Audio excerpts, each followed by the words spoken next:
In today's video, I'm about to show you how to get TradingView free trail without credit card. So let's just begin. So first of all, you can see we are onto our dashboard, and if I simply want to get this free trail, which is on top right side of my screen and which takes us to this screen, and if I simply want to get this, it will be asking for my credit card details. You can see first it's going to be asking for the address, then it is going to be asking for the credit card details.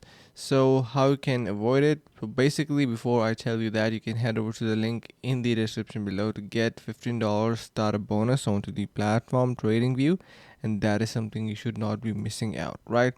So basically, for now, if we talk about not providing credit card, it is likely to be impossible to get this free trail, but there are sometimes different promotions on TradingView, uh, on different platforms that might be giving you this opportunity.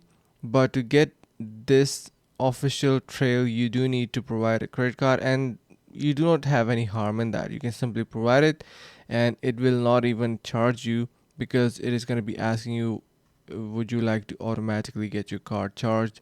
So you can just provide it any random card that you don't even use, and then you can get your free trail. And once it is over, you can simply cancel your account or cancel the subscription. So that's how easy it is, and I hope this helps. See you in the next video.